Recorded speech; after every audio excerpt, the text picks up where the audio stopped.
How's it going, folks? Hello, hello, hello. Welcome to our very first live with our crypto recruiters right here.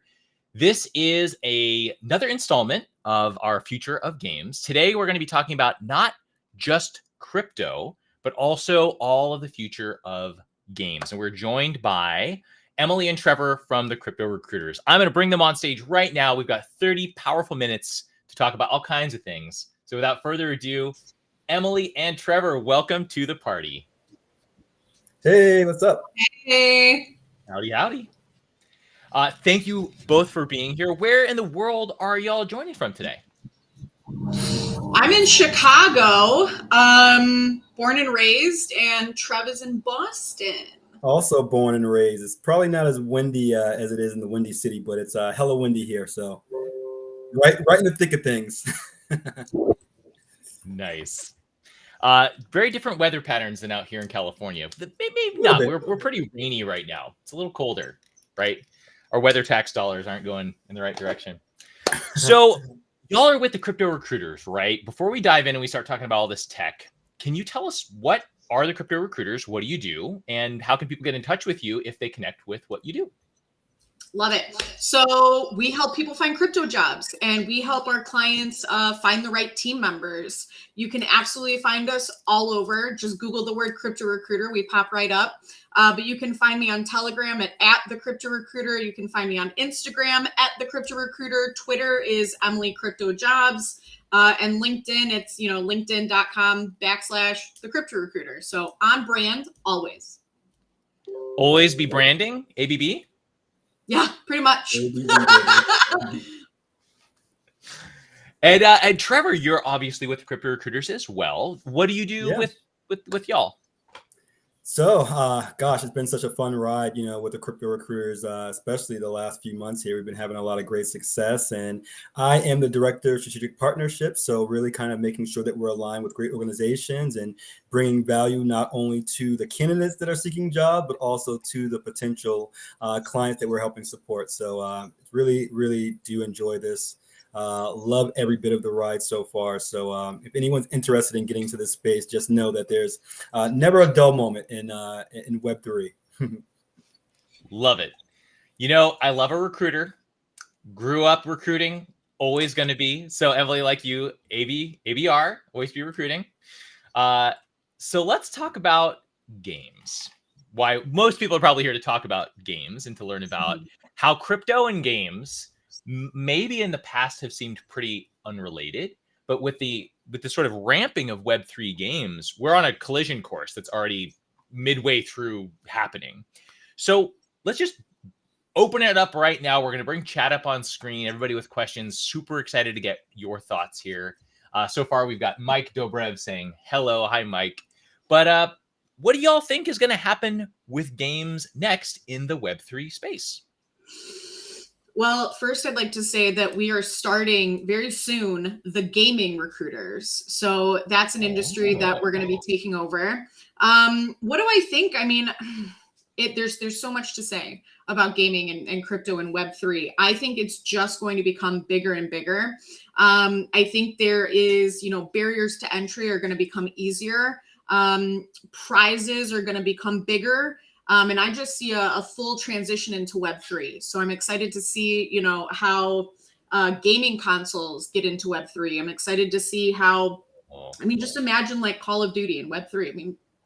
Amazing. Yeah, and there's even, with Shrapnel, with what they're doing, right? Making that much more kind of an inclusive type of experience for the gamer, right? So that there is no longer this kind of true distinction between, Web3 games and just a traditional game. That's just an awesome game to play, right? So I think that that's something that we're going to be looking forward to in the near future. And, some of the other things that just kind of come to mind for me is the ability to kind of truly have like a play to earn and own, really having that ownership over the gaming experience. There's all sorts of digital in-game assets and collectibles, not just income sources. And then there's that interoperability, and then the metaverse integration. You can kind of think of NFTs and kind of in-game items becoming kind of inclusive, if you will, right? And across these multiple different platforms. And then this cross-chain integration where games are, built on multiple blockchains that makes it really much more accessible worldwide. So those are just some of the things that I'm looking forward to in this year. And I really think that we're just starting to get this ball rolling, if you will. Man, Trevor and Emily, both you touched on such I think, sort of foundational topics, some of which are terms that not everyone in the audience might even be fully aware of. And would love to make this accessible for everybody. There might be people in the audience right now that are maybe not even 100% sure what blockchain really is. So in a moment, we'll pause and we'll kind of do a very, very brief, like 30-second TLDR, like you went into GPT-4 and said, explain blockchain to me like I'm 5 years old. I'll ask somebody to explain it to you like I'm 5 years old. But something you touched on, Trevor, that came up in our very last with Freename, the Freename.io team, and they're working to centralize Web3 gaming around the .gaming TLD. And they're doing some really exciting stuff in that space. And one of the questions that came up from somebody who literally in the audience had just learned about Web3 games for the first time on that call, they asked this question. And I'm curious to get your thoughts on this, both of y'all. They said, so if I'm understanding correctly, an asset that I get in a Web3 game is like an amiibo online. And it actually spawned hours of chat with the community that was on that call afterwards, because some people were like, that is a perfect analogy. And others were like, that's really not it. So I'm curious, what do you think is a Web3 enabled item that has been minted to a blockchain? Is it a digital amiibo? I'll let Trev take this one. I know he's got an opinion. Right. In ways, yes, but I think that it's bigger than that, right? I think that the potential is even greater than that, because the beauty of blockchain is that it has that decentralized aspect of it, right? So let's just say, the power goes out or the grid goes down or something of that nature. Maybe even if you have a physical game, right? Something can actually damage that actual physical game in a console or something of that nature. God forbid that, you're playing a game and the lightning strikes and then you have a power surge, boom, everything gets fried, right? With blockchain, when the power comes back on, everything that you had is still there. So I think that, one of the things that we should kind of clarify is just kind of a basic of what like a blockchain is. And it's just a distributed ledger. It is storing a bunch of information across a network of computers rather than a single server. And I think that that's really powerful. And anyone that's obviously in gaming knows that, right? That there's inherent risk with having everything in one just centralized place. What blockchain does, it enables for everyone to be connected to this so that you don't really have to worry about a lot of things that you would if it was a truly centralized source. And, it gives you much more capabilities. Some of the things that I can think about when it comes to gaming is just, I think that we talked about this too, John, last time that we had a chat, was just the ability to have a much greater computational power. So if you're trying to render a very immersive, 3D environment, there's going to be lag time depending on the device that you're using. Maybe your internet's kind of slow, but you can, I don't want to even get too complex into sharding technology and things of that nature, but with blockchain technology, if you had a bunch of really, really powerful computers getting all together to be able to take small chunks of that actual processing, then you're really opening up to things that are just never have been able, even possible in the quote unquote traditional sense when it comes to gaming. Wow. Yeah, I'm the sharding, right? That sort of distributed computing power, I think, is something that, especially with edge computing being something that people are thinking more and more about. And this whole concept of on-prem, when there is no such thing as the prem, what does that even mean anymore, right? On-premise or on-premises, that is, being the closer you are physically to a computing center, typically the less lag you have and thusly the more computing power you have, which is a lot of the conversation about edge computing. And it's interesting what you're saying there, Trev, actually brings us into a couple of our questions. One piece of housekeeping, people in the audience, please feel free to share questions, comments as we're going, and I will bring them up on screen no matter who's talking. This is not to interrupt anybody in the middle of an amazing point. Emily could be making like the most elegant point in the world. And if Chris or James or Wendy or other Chris or Mike, if you all have something to chime in, I'll just put it on screen, not to interrupt you, Emily, but just to make sure that you as the audience, we want to make sure you're part of the narrative. So quick summary. Chris, thanks so much. Love the color palette from the speakers. Beautiful. And with the background like yours, that means a lot. Look at that. That is vibrant. Wendy says, the best reason to be late to a live is this, was playing video games. Sorry I'm late, but okay, here you're at. Yes. Thank you for being here, Wendy. As always, such a pleasure to see you. James actually brings up a great point that we can come back to in a moment. I don't think the interoperability has been quite there yet for Web3 games. And I personally align with that statement, James, especially the like has not been. Changes that are coming are exciting. And Chris says distributed compute model. There we go. Chris, thank you for being here. Always awesome to see Chris, one of our top voices in the games community. Let's come back. We're going to talk about James's question here in a second, but does anyone want to take a crack at explaining blockchain to me in 30 seconds like I'm your 5-year-old nephew?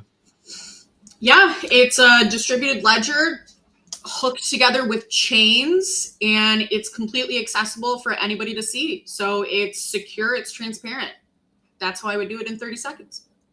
Thank you, Auntie Emily. See, that was perfect, right? Like, there we go.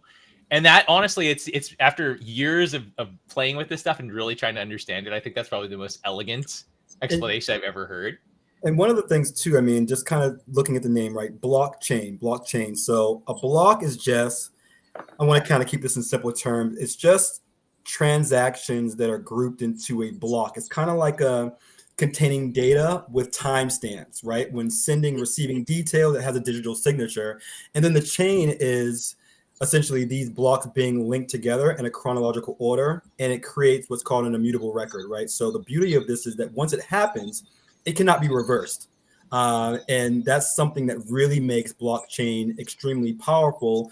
And the use cases when it comes to not only things like gaming, but think about, centralized finance, DeFi. I mean, anything. At one point, a lot of people don't really understand that the original, and I know we're changing a little bit, like what NFTs are. And I mentioned that too, about like ownership of the actual item that you have in game. Well, NFTs one day is going to be, your birth certificate, your driver's license, something that you do not want to have duplicated, something that you want to have 100% ownership of, and the blockchain enables that. So we're really, really just scratching the surface. And then, when you kind of throw in AI and quantum computing, I mean, we're moving very fast forward in the future here. And I think that this is going to really start to become more a part of our lives a lot sooner than we think. And then, of course, right, with the metaverse, I mean, we just had the Apple device that's out right now, right? We have this kind of truly immersive experience. And I could never fathom being able to use my cell phone the way that I am right now when I first got my cell phone in college, right? So I think that the same thing is going to happen when we look back at where we are today. Fast forward 10 years, 5 years, 10 years, 20 years. I mean, the sky's the limit, truly. So, fun story, we're actually sending out our wedding invitations as NFTs. So awesome. Funny, mine hasn't come through, Emily. My wallet must be broken. I'm not, weird. Maybe it's not linked. That is awesome, though. How cool is that? And boy, that uncle you don't want at your wedding won't even be able to get in. Like, oh no, sorry. Without that QR code, that is, definitely non-fungible.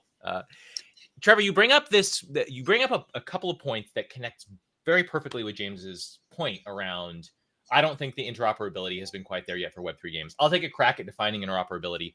Interoperability, essentially, my understanding, and experts, always please correct me if I'm incorrect here, is essentially leveraging the non-fungibility, meaning the absolution of something existing on the blockchain, which is the public ledger, because it's always available and it's public record, essentially. That thing can be that thing in other places, right? So if I've got that thing, maybe it's an item or an NFT in the form of an item in like a game like Axie Infinity, perhaps, and another platform like call it Call of Duty, not the Call of Duty, perfect transparency here. We have absolutely no line of sight on Call of Duty doing this, by the way. But Call of Duty, let's say they want to incorporate that same technology and they've formed a partnership. Now that thing that's here is also there, right? And that interoperability has been established. Is that right? Sorry.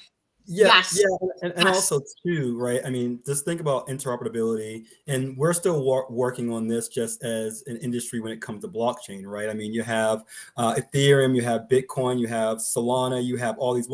Right now, we don't have the ability to really kind of communicate, or we don't have cross bridges when it comes to this. And there are solutions being defined and worked on right now. But think about this, right? Interoperability, it's going to eventually be with blockchain. So if you had a game on a PlayStation or an Xbox, there could be a way that it doesn't matter what console you have. And you can think of a console as like a blockchain. There's going to be ways that it doesn't matter what you have. There's still going to be a way for players to connect if they had the game maybe was created on an inherent blockchain, but then there's something else going on out there. So really getting all these to come together, I think, is what we're working on as an industry. And yeah, we're not fully there, right? But I mean, as an entire industry, we're still at the infancy stage. And I had seen something else too about like one of the things about like a database going down. It's not necessarily just the database going down. It's just the fact that because all this information is shared and is continuously going at one point, it does not leave that central kind of point break in the system. And there's other things that are obviously inclusive when it comes to blockchain, and that's going to be security, right? Because we are using cryptography and distributed storage, you don't have that central point of failure. It's transparent because everyone can see all the transactions that are going on. So, let's say that you were trying to sell a in-game item, and then you were trying to sell it to someone else. Well, they can track back every single transaction that ever happened with that item so that someone can never, duplicate that or dupe the other person because it's all there, right? And then that immutability really comes back to it can't be altered or deleted once it's added. And I think that's the true power of really kind of what we're trying to talk about here. I have a quick question. How many women do you think are playing Web3 games? Wow, great question.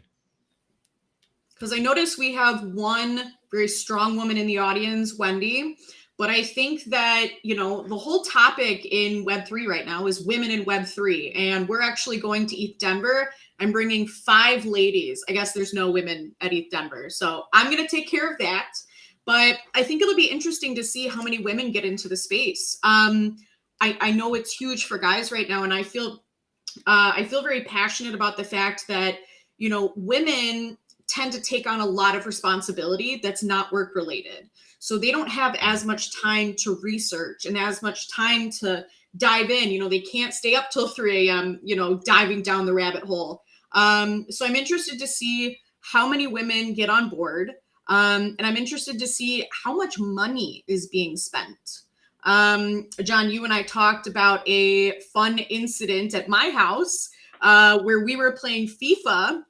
My fiance is probably watching this and he's going to kill me, but we were playing FIFA. He was playing FIFA and for whatever reason, I got a $1,200 bill, with all these upgrades and this and that. So I'm curious to see how the market grows and if people are going to be spending $1,200 a month on Web3 games. You know what's interesting about, I join you so firmly, Emily, in hoping that any major technological change, especially what's happening with AI right now, results in more equity, more access to opportunity, and a fairer shake across the board. That hidden mental workload that is talked about, I think half as much as 1% as it should be, that is typically shared in households where maybe people are traditionally identifying with male and female. There is this historical disparity, right? And that's, I think, such a powerful conversation. I wish we had 2 more hours on this call. I think we could make that its own call, because there's, maybe even our next call is ways to create those access points to help maybe people who are female identifying find a way in faster so that you don't have to stay up till 3 a.m. digging around on NFT, going crazy. Speaking of which, kind of going to our chat, Star Sky brings up this question. Why are so many traditional gaming companies against Web3 and blockchain technology? Now, since that question, which was a few minutes ago, we've had several other points brought up that I'm going to bring up on screen that may actually, we have a chat here that is intimidatingly brilliant, by the way. Like, I see people here who are routinely posting things that get incredible traction. We have real voices in this audience. So I wish everybody here, I wish we were actually in the same room. But I will try to highlight these voices as we go, because we could probably answer this question with chat. So Mark, for example, brings this up. I think it's important to separate the technology from the usage. NFT, as John was explaining it, is essentially just validating a digital item is legit and is what it says it is.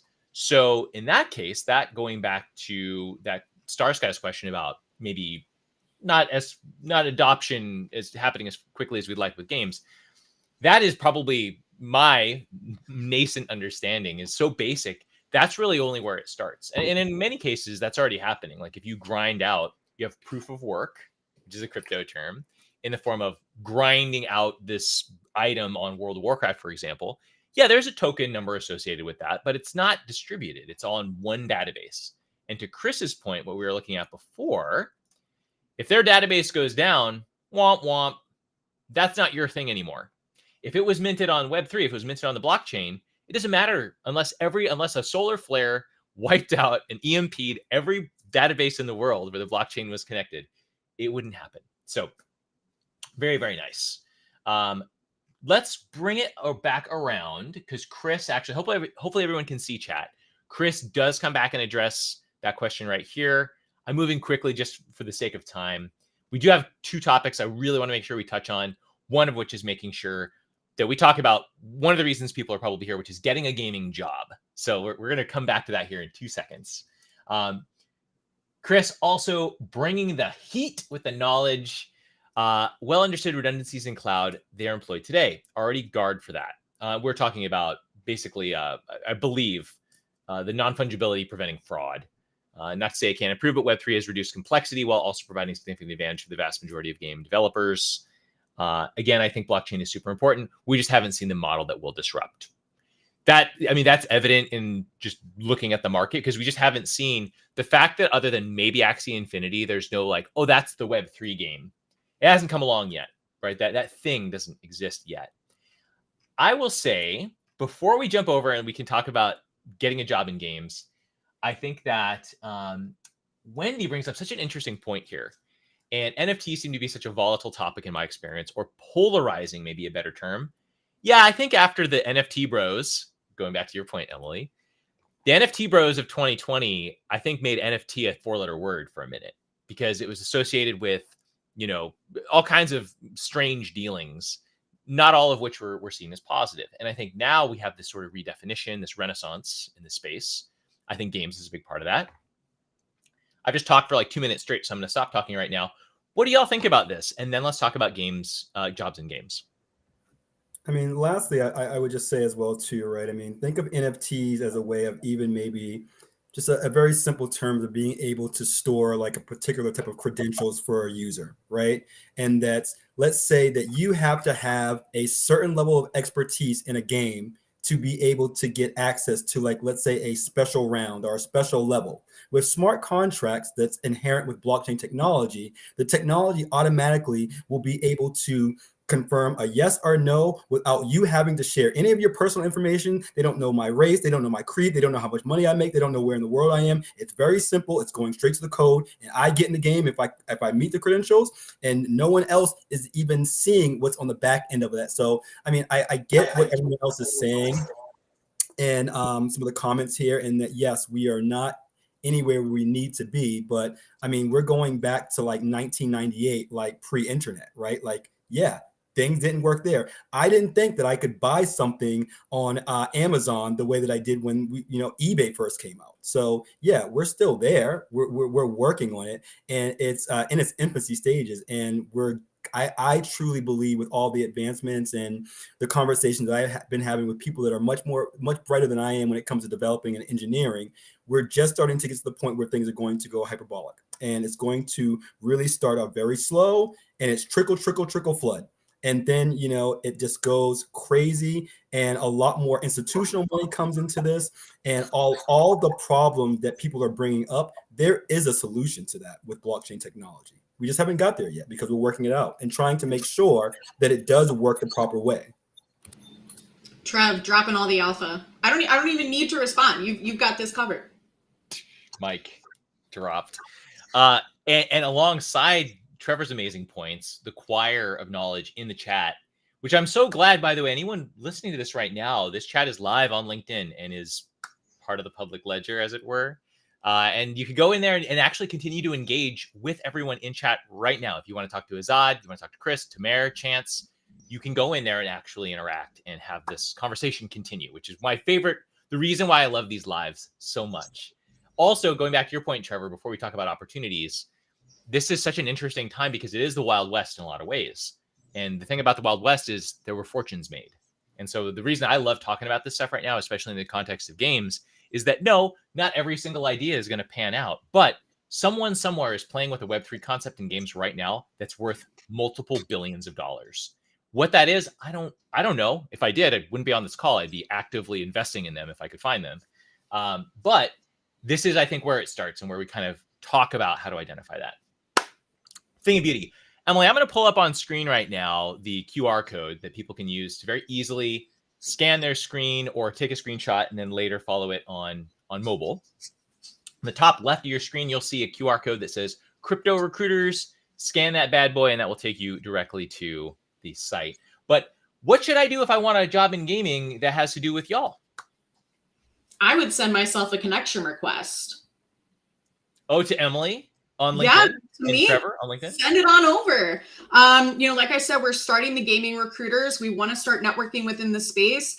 I want to start learning more. And, that's what I love about my job is I just get to talk to people. I get to pick their brains and ask them questions. I was thinking about this the other day. I really should start a project, and I've got a couple ideas because I've got so many executives. I can just call and be like, hey, what should I do here? Right? That's the best part about being a recruiter is I've got access to so much information. So if you're looking for a gaming job, a crypto job, a Web3 job, DeFi, FinTech, call me. I'm around. Yeah, connect with us. And I mean, also too, right? One of the things that Emily and I are really big on, and this is evident in all the different shows that we have as an organization, and obviously joining, shows like today, is that we want to empower the people in our community to be able to do this on their own, right? We definitely want to help, but we want to teach you how to fish rather than having to go and give you a fish every day and then you're really limited by what we're able to give to you. We want to show you how to do this. And I think that, the beauty of our industry within Web3 at this point right now is that people are very open-minded. People are very collaborative. People want to help.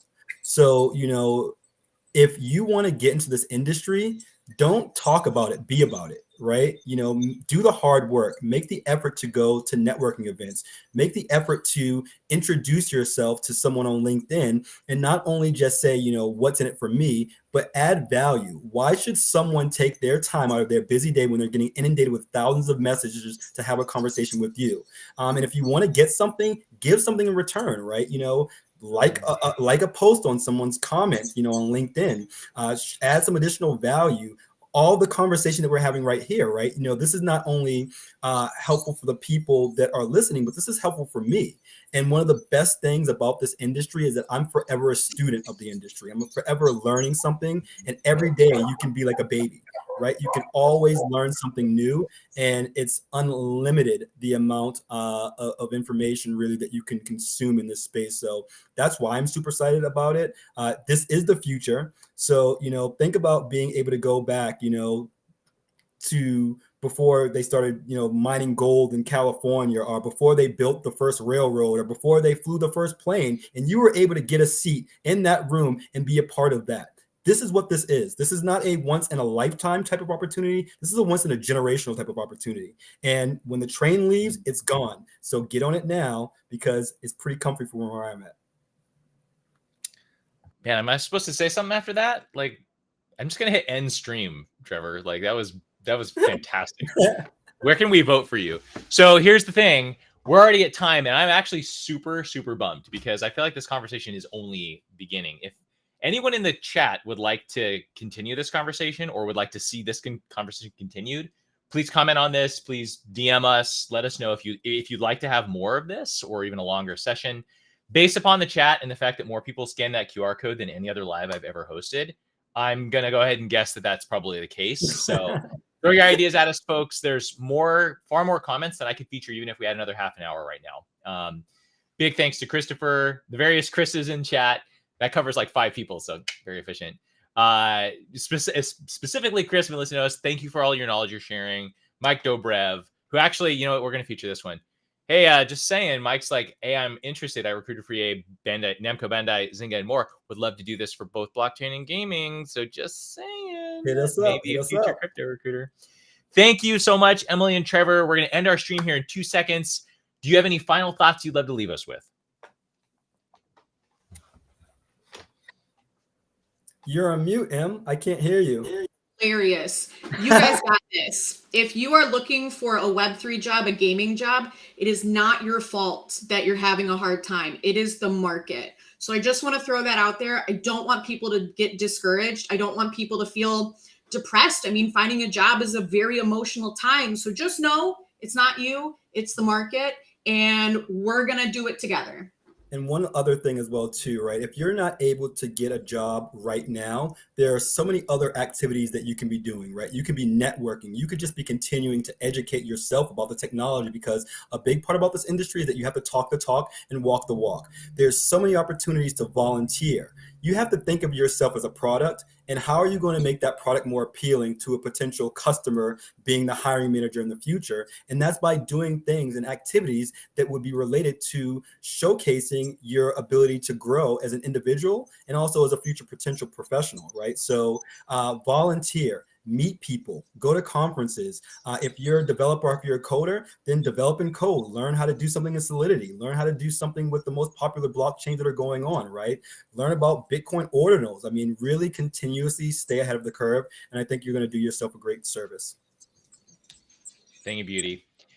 The one thing I'll toss up on screen here in 1 second is actually the resource that we were talking about a minute ago. I'm getting actually DMs right now about this. The actual freename.io is the name of the website that I was describing. And that's the sort of where I would go if I wanted to like really get started as a consumer in blockchain, in Web3. That QR code is now up on screen right there. They have, in my experience, the best access to TLDs and SLDs. If you want to be, you can buy .emily or .trevor if it's probably gone already, but you can certainly buy whatever you want, and if it's available, you can get it there and it's yours forever, including .gaming, which is their sort of flagship product right now. So thank you so much, Emily and Trevor, for being here, for being so giving of your time, your energy, and especially your knowledge. And I can't wait till the next time we chat, which looks like it's going to be soon. Yes. Thanks for having us, John. Bye, y'all. Have a great day. Bye, y'all. Thank you, everyone.